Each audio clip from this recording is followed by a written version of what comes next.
Welcome to Mind Fitness Movements podcast.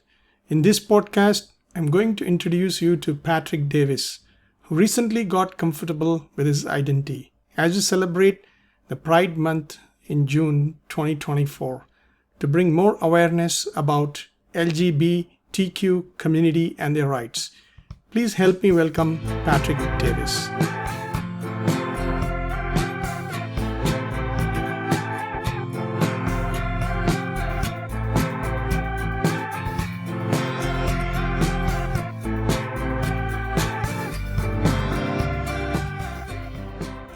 Hello, Patrick. How are you doing? Good. How are you, Vetri?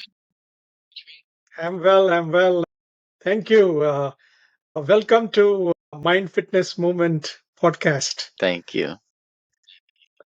It is my honor and great pleasure to talk to you. And just for this viewer's sake, I'll just tell them how I met you. I met you when I joined the Spokane Transit Authority as a coach operator, and you were one of my training instructors. And I had a very good experience with you. So, it was wonderful. And recently, you have gone through a major challenge in your life, and I'm sure your struggle will help, a lot of people out there who are in a similar situation like you. So, with that, can you tell us about your routine as a instructor at Spokane Transit Authority?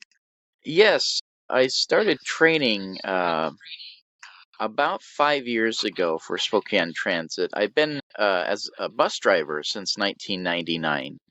And about 5 years ago, Mm. I wanted to play a greater role because I love driving, but I also love teaching. And so when I got into the training department, I was able to share my knowledge with the new students. And we typically hire about 12 new drivers, and I got the pleasure of meeting you just a couple, was it 2, 3 years ago now? And yeah, Yes, it was a great time. I love it. It's great teaching, great training, and I get to drive as well. So that's awesome. As an instructor, can you share like what challenges you and how you overcome them as in your training? yeah, during training, it's difficult in that everybody knows how to drive a car. Everybody is licensed, but not everybody knows how to operate a big vehicle. So the challenge lies in getting people comfortable with driving a larger vehicle. We have a few drivers who come from other agencies, and they have that comfort and confidence, sometimes too much confidence, and that's a challenge.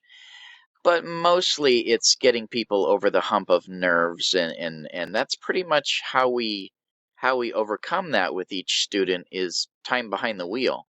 So the more you practice, the more comfortable you are, and we try to instill right at the beginning a sense of comfort behind the steering wheel. We have a 9-acre course where we get to put our new students behind the wheel of a bus and let them drive around and get comfy. So the challenge lies in just giving the student that time to get comfortable with driving a larger vehicle.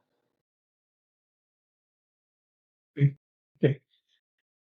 What challenges you face with the students and Oh, how you overcome them? uh, with students, it's like I said earlier, it's overcoming their lack of confidence. And then also, if a student is too confident, then they drive cocky. So if sometimes the challenge will be with the student that they don't have enough respect for the vehicle. So the challenge Okay. is day to day. What we like to do is give the other instructor what we've learned from each student and where they are in the learning process. So at the end of the day, we gather together as instructors and talk about each student, where they are, what things they need to work on. And then day to day, they hopefully get better. It's a 10-week program, as you know, and it's challenging, but it's fun to see the growth too. No, as per my experience, driving bus is more challenging than flying. Yeah. I can believe that somehow. There's not a whole lot of planes in your area where with Yes. buses, there's a lot more traffic. Yes. Mhm. Thank you. Thank you, Pat, for sharing this. So, can you tell us about your childhood? What was you growing up? About your parents? Yeah, About I your grew up here in Spokane. I was born in Los Angeles, and then when I was a small child, they moved up here. So all of my memories come from here. One of my favorites is earliest memories was from Expo 74 when Spokane hosted the World's Fair, and I'll never forget that time in the park. We walked through, everything was brand new. They had just resurfaced all the paths and made Spokane just a beautiful little gem. And so now with Spokane celebrating the 50th anniversary of Expo 74, about 2 years ago we finished an upgrade on the park. And so my favorite memory goes back to that time. Also, we watch Spokane Indians games together as a family. We go out to the ballpark and take in a baseball game, things like that. It was just a regular American family sort of fun things that we did together. Oh, So, yeah, I remember about this. I see Expo 74. Yeah, I see the lot of advertisements about oh that. yeah, So yeah. it started how many years? 50 years ago? 50. It was 1974, and we Oh, were I the see. Okay. smallest city to ever host a World's Fair, and it Okay. totally Okay. transformed downtown Spokane. So yeah, it was something Okay. Yeah. special. Yeah, downtown Spokane, it does look beautiful. Yeah, Mm. it is. There a lot of good stuff out there. Mm. So, how many brothers, sisters you are? How I many? I have one brother. He's a couple years older than me, and he's my best friend. He's my buddy. So yeah, Okay. Oh, that's nice. yeah. And how was your adulthood and college? My adulthood in college was, I would say, pretty regular. I went to Spokane Falls and took a 2-year radio broadcasting degree. And then a couple years after that, I went to Gonzaga and I tried my hand at the teaching education department for a year. And it wasn't quite right for me at that point, but I was able to, as you know, later in life, I use my teaching skills in the training department at STA. So yeah, it was college at Spokane Falls Community College and then Gonzaga for a year there. So And can you tell us what was your main dream when you were growing up, or as a growing up, what are the feelings you had? Like, what you wanted to do in life, and what was it like? Yeah. yeah, so my as a kid, I was hoping someday to be, either a baseball player for the Dodgers, and no, that didn't happen, or maybe a chef. I wanted to be a chef. That didn't happen either, and that's okay.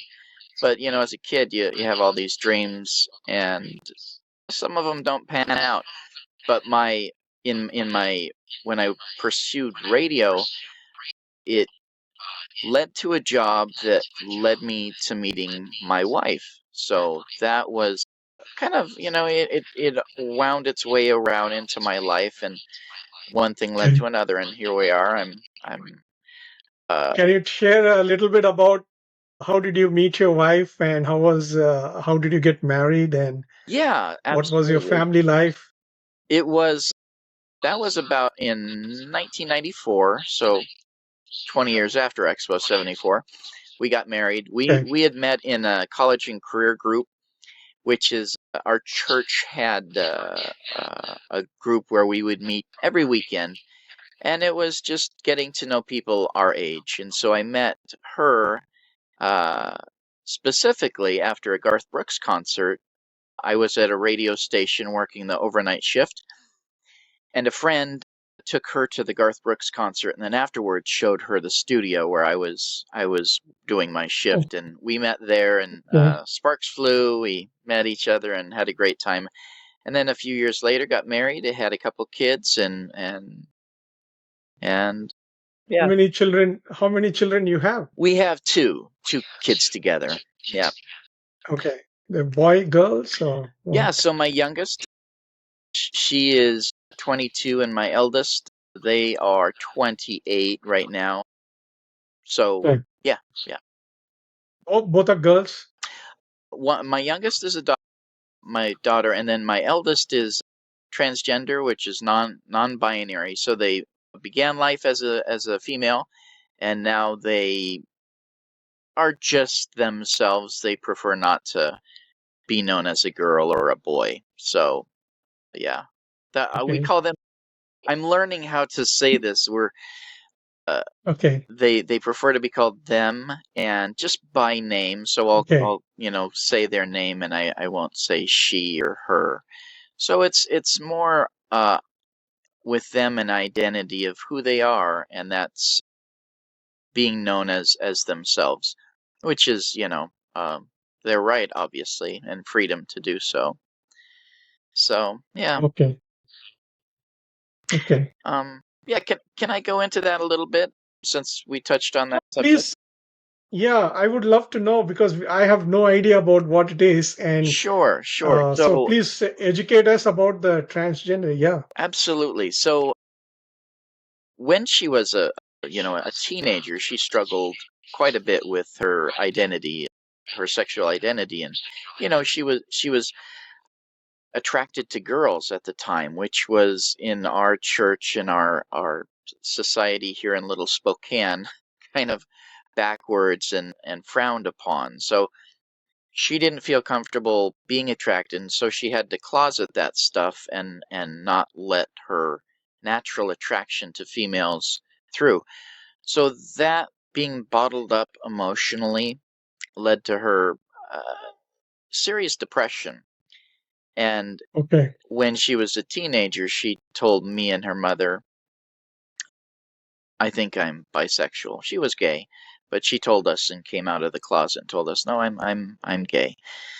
And so, being a closeted gay man myself, it really encouraged me to see her owning her own identity and saying, "This is who I am, and I don't want to live Okay.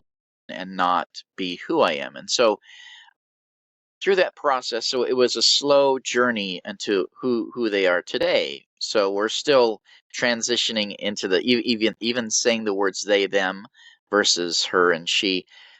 And I understand it's a struggle for us as older people to try to get on board Okay. with that kind of conversation.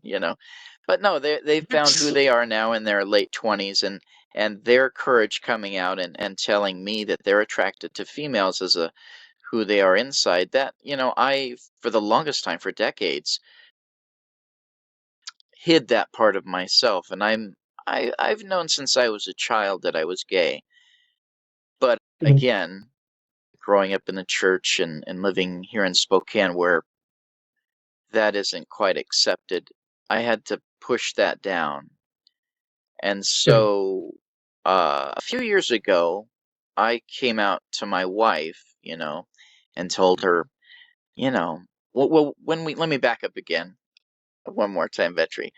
So Okay. Sure. let's rewind back to 1994. And I told my wife that I had an experience with a boy in high school, and he was 1 year older than me. And I was curious, and we played around and did what teenagers do. But then I shut that down and put that back in the closet and tried to live a life where I was attracted to girls. And so in my early 20s, when I met her, my wife, I told her I had this experience with a boy, and I think I'm over it. I'm gonna pray about it, and that's in my past now. And so for the longest time, I didn't let that part of my heart live freely. I Okay. just killed it and let it be in the past and prayed and hoped that it would, just go away. No. And it never Okay. did. Okay. So I have a question. Like, how old was your daughter when she when you came to know that your daughter is a gay, or when She was 15 when she told us that she was gay. okay, so your daughter was, so you were already married for 15 years by that time, Yes. and before that, uh, nobody knew about your No, sexual identity. no. And then, so maybe we can go back a little bit, and then, so you married. So can you share in your childhood, because your daughter, when she was 15, she came out, but when you were 15, you did not come out. No. So can you share us a little bit about your confusion, about your challenge, and how your struggle, like, how you felt, like, okay, other guys are going after girls, and did you feel like going after girls, or you felt like going after?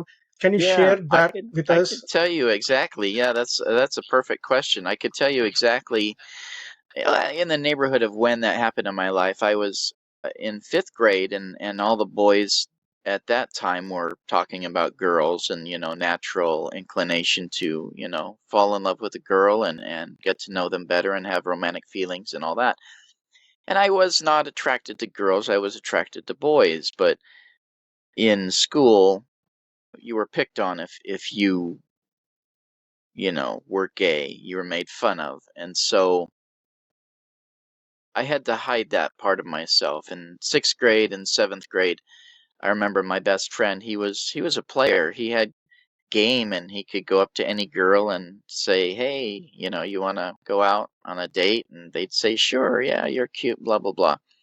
Well, he and all my other friends who were boys, I was attracted to a couple of my friends, but not the girlfriends. It was the boyfriends, and so I had to hide that part of myself, which was really hard.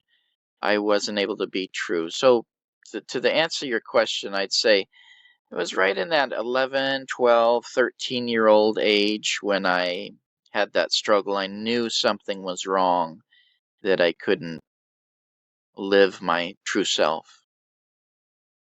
How did you manage, how did you try to live your life after you, when you came to know how you yeah, It can was you like a tell us this? parallel. I remember as a teenager growing up, my dad, he he became a Christian when I was, let's see, 14, and I saw a great transformation in his life. He was an angry man, and after he converted to Christianity, he had this peace about him. It was very spiritual and a great transformation. And so when I saw that change in him, I wanted, that kind of peace within myself. And so I thought, well, let's do what he's doing, and maybe that can, um, bring about this change, this conflict within me. And so we had a lot of conversations, and one conversation led to me, receiving Christ and praying that prayer of God's love and acceptance. And so I did that. But still, and yet there was that conflict that I could not truly come to resolution with me being attracted to males. That was still a problem. And so I figured at that time, I didn't have anybody to really talk to about what do I do with this attraction? Where does this go? Is it a sin? Do I repent of it? What happens now? And so it was a lot of assuming that, I needed to repent of it because there's a few biblical verses that say, lying with a man is a sin.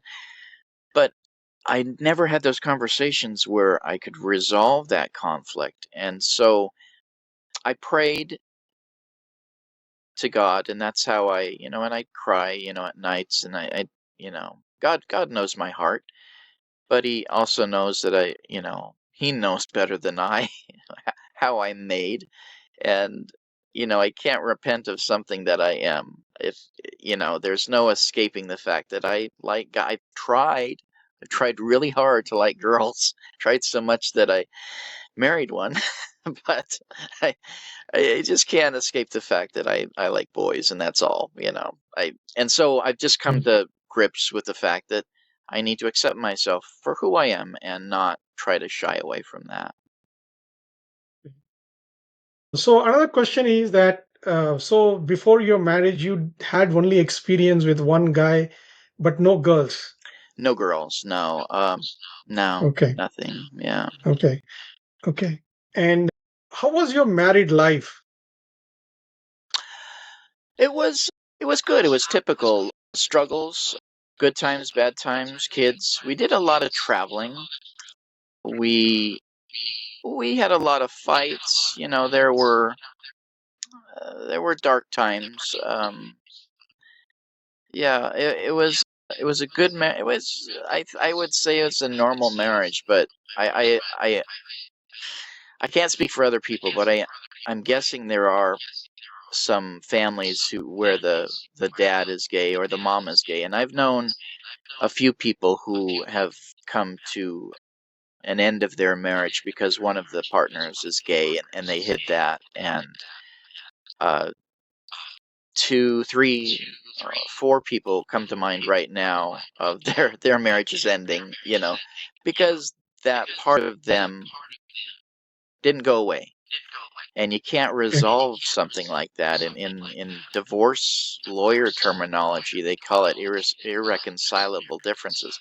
You can't reconcile the fact that you married an opposite gender, but you're not attracted to them. But you know, you tried to make it work and it didn't work. So it led to a lot of stress, Vetri, a lot of mental anguish. And so now that I've been out for 2 years, I've noticed a lot less stress, a lot more peace within myself. so I know when we had talked once, you mentioned that before you came out, you were going through a dark period in your life, in your marriage. You were married at the time, and you had children, and your daughters had not come out, and but then you were going through a dark period in your life. So can you tell us about that dark period? How was it, and Yeah, how did you come out? How I did you would. face got Oh, the courage to come out? Yeah. okay. Can you rephrase that question? Right. So let's split it into two. So can you tell us about a dark moment in your life when you were, though you were married, but you know there was a period in your life and you felt suffocated? How did Y- you, what was that situation? Can you tell us about that situation? yes, yes. The dark time in my life was, I would say, about 2015, maybe almost around 10 Okay. years ago. Okay. Yeah, it was a time where I just couldn't shake uh, who I was inside, and I'd say I'm thinking of a word to define it better.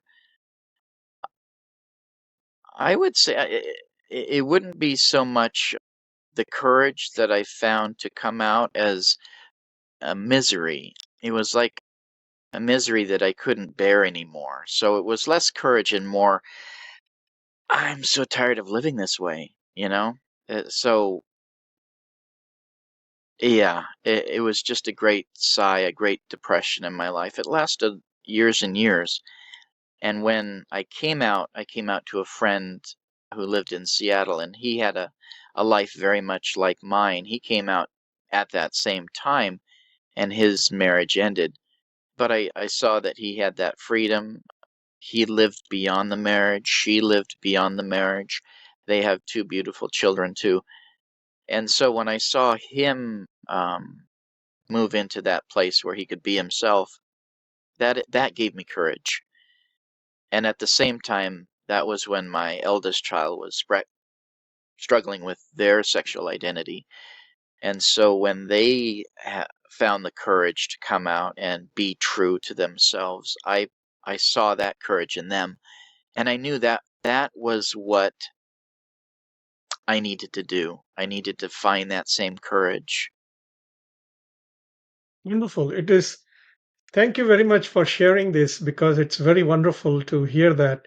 Mm, Because all these years as a youngster, you could not share anything. And then also you got married thinking that you will overcome it, it'll go away. And then it just only pushed you further down. mm, You know, mhm, it only strengthened, it only strangulated you and suffocated you. mm, And it seems that once your daughter came out, it was really a big relief, and that gave you a courage. mhm. They really inspired you to be who you are. Yeah, when I saw them loving her girlfriend, and you can recognize love, they loved each other, and she loved her, and her girlfriend loved her. And it's not that my wife and I never loved each other. We loved each other greatly. There was just not that attraction that I had to create. So love is love is love. That's what they say in the gay community. You can try to push it down, but love conquers all, and it's real. When you know that you're attracted to somebody and they return that attraction back to you, that's love. It's a two-way street. And so to see my friend who lives in Seattle, to see him experience romantic relationships with guys, dating guys, to see him be able to express himself that way, I was jealous. I was jealous of that. I was like, Okay. oh man, I want that. Uh-huh. So yeah, yeah, Very good. Very good. So, tell us a little bit about the process of you coming out. Can you break it down a little bit? yes. It was a very funny way how it happened because sometimes the universe, I think, it knows when it's time. We were at our place in Spokane Valley, and we were having our friends and family over for a game night right around Thanksgiving. And I'll never forget we were playing the game Cards Against Humanity, which is a very spin the bottle, honest game that you can't duck the questions there. You kind of have to tell the truth. Or so that was the question that came up. Who was the first girl that you kissed? And my answer was I I'd rather not share. and and then they said, well, who was it? If it wasn't, your wife, who did you kiss first? And I'm like, nah, I just rather not say. But I needed to tell, and so at that time I told them. But the name I said was not a girl's name; it was a boy's name. So then that kind of threw the game into a loop. And so I told them, yeah, I was gay as a teenager, and then they said, well, what about now? I'm like, yeah, I'm still gay, and and so it was like kind of a bleeding out, just an honest moment when I could tell my family and friends, yeah, I'm gay, and we're still doing this marriage thing, but it's this gay part of me isn't going away, and so we're going to have to resolve this, how we're going to come to a conclusion of this marriage, because my wife doesn't want to see me miserable. She loves me, and And yeah, yeah. So so I'm sure, having lived, so before you had this candid discussion, you were already married for what, 20 years yeah, or it would have 20 years? been 20 years. Yeah, right about. Oh, so this was about 25. Yeah, yeah, about 25 years. Yeah, quite a while. Okay. So even, having lived for like 20, 22, 20 with a one person, it is, you develop such a deep bond. And all of a sudden, when you come out like this, it'll be a big shock to Mm, the other person also. mm-hmm. And so how did when you came out, how did your partner take it, and how did you guys reconcile, and can you share that with us? Yeah, that was a long process.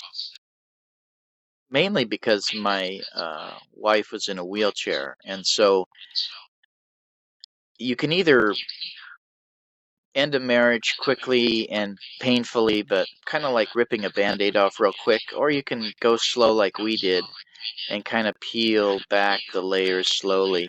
And it took about 2 years for us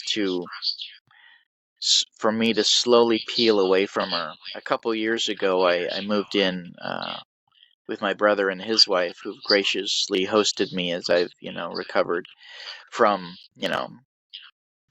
the financial aspects of my life. So I've gotten myself back on my feet that way, and we have, my wife and I, my ex, we've come to a place where she's able to live by herself without any help. So she's had her own struggles very much trying to be an independent woman, living on her own independently in her own house as I've come my own journey away from that. So it's been about a 2 or 3 year process, painful in a lot of ways, primarily in that my heart, my attraction had been killed for so long to guys that I finally was able to start thinking about guys and growing in that way. And so it was a it was a very conflicted separation in that my heart was growing towards a place where I could love some guy, and she, married somebody who was going to be her forever guy, and then that ended. So it still is hard, if you think about it and we look at it, it's a hard pill to swallow, but it's life, and it's, she's adapting very well now. She's moving on to a new chapter in her life as well. So it's good to see. We always want the best for each other, and that's why we're still friends. Is that we want, we didn't want to hurt each other, and I didn't want to hurt her, at all.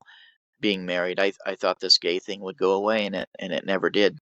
So, but coming out the other side of it, I can encourage hopefully some people who are watching this.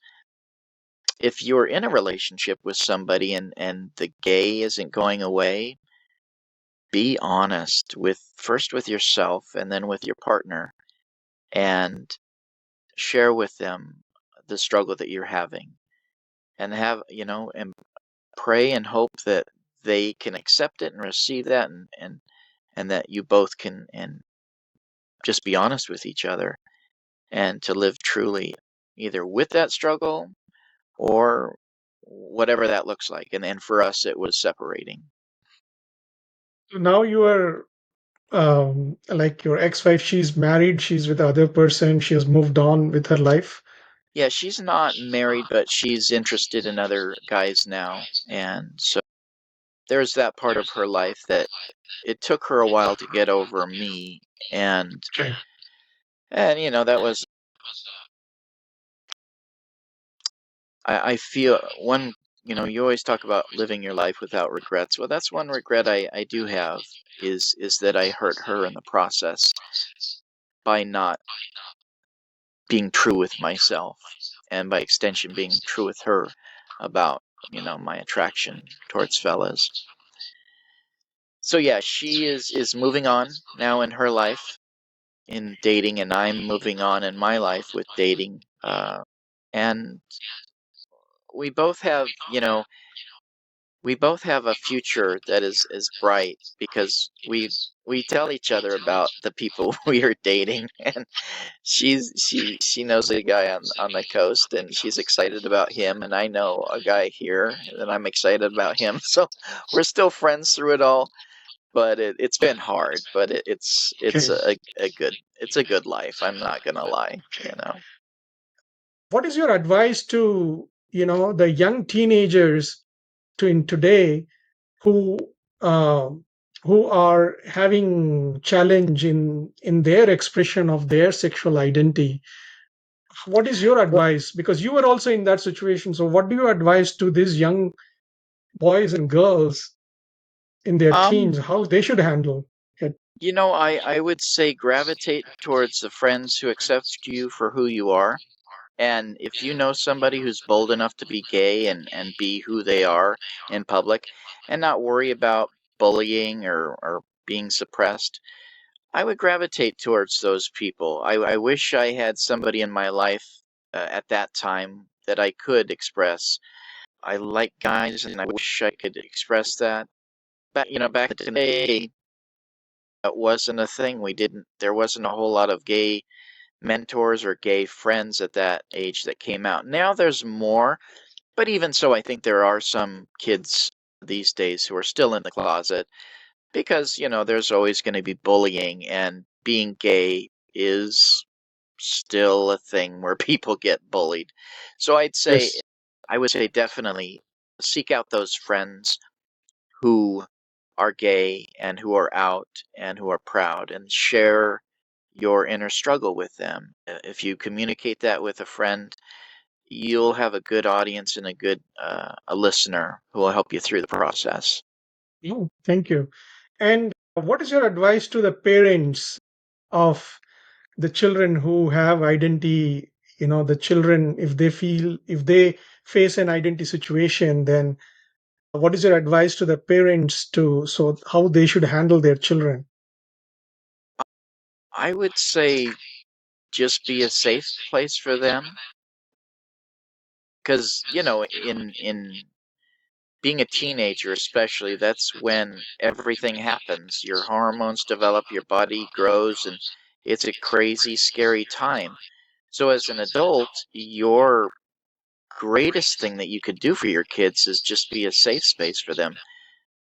Be that place where you can listen to them and that they know they can come to you with any struggle that they're having and share what's going on inside and what's going on in their world.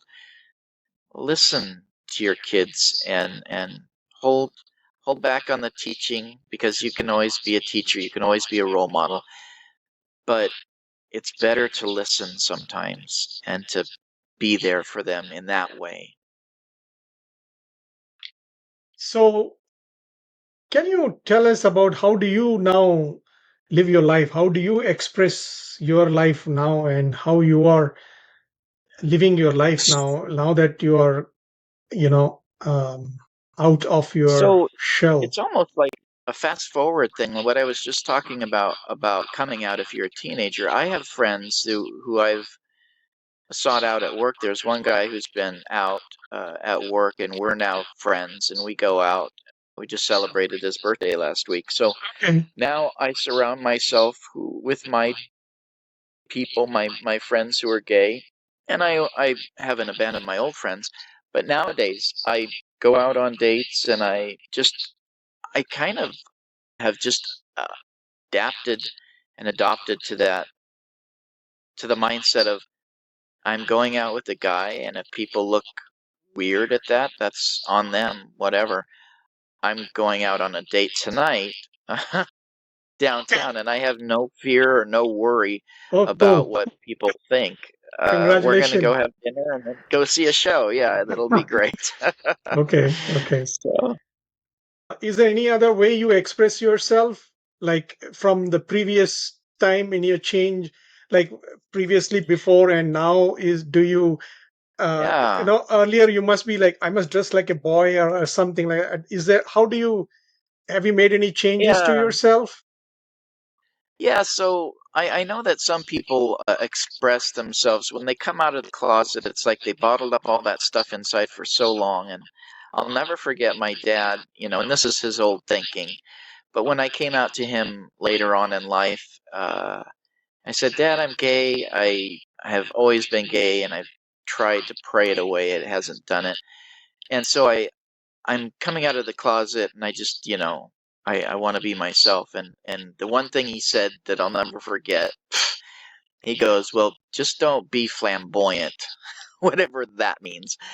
I know there's a lot of people who are in the closet for a long time, and then they come out and they're like rainbows on the walls and everything's fabulous and expressive. And you don't have to be that way. So how I express myself now is like, in a gay sense.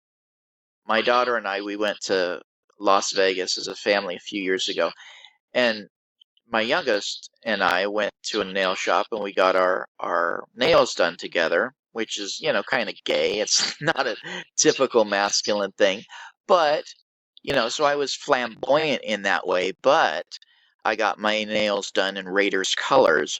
Okay. So I had silver and black nails Okay. that were matte finish, just, cool. So, yeah. Okay. Very good. So where do you think now where you are in your life, and would you like to share what is your next milestone? Like what is your next step? Like Yeah. Right anything? now I'm in my mid 50s, so I still have some life left. I still got some rubber on the wheels. So I'm dating. I'm looking towards the end of my career at STA, probably 5 or 10 years, or however long I want to be there. And so yeah, right now I'm in a dating zone where I'm meeting guys, and I had one relationship that ended a while ago, but it's okay. I'm just learning. I'm learning how to be a gay guy Okay. in modern day society, and it's cool. It's fun. I'm excited about the future. Thank So you. And I know just last in the month of June we celebrated Pride Month. So how did you celebrate? this year I went to Seattle to visit with my friend who lives over there, who I came out to, and we celebrated Pride in Seattle. There was like a bar crawl on Saturday. We got a little drunk, had too much fun, but then Sunday they had the parade down the streets of downtown Seattle. So there was all kinds of. We went out to breakfast that morning, and then we celebrated Pride, Seattle Pride, by watching the parade and just being out. And it was just a great celebration to see Okay. people loving who they love. It Very was super good. fun. Very good. Thank Yeah. you. Thank you, Patrick, for sharing about your life and sharing about your challenges. And I'm sure, this, your story will help a lot of other teenagers and other people who are, in the same situation. It'll help the gay community to, you know, in their solidarity and then in their expressing themselves and then, Well, being thank part you, of the Petri, for society. having me. So I appreciate the time that you allowed me to chat with you and interview and talk about my story. And everybody has their story. I really appreciate you inviting me and letting me share. So thank you. thank you for watching. If you found value in this video, please give it thumbs up, leave a comment, and share it with your friends and families. It makes a huge difference. Your support will greatly help to bring more awareness to LGBTQ community and their rights for equality. We'll see you in the next episode. Namaste.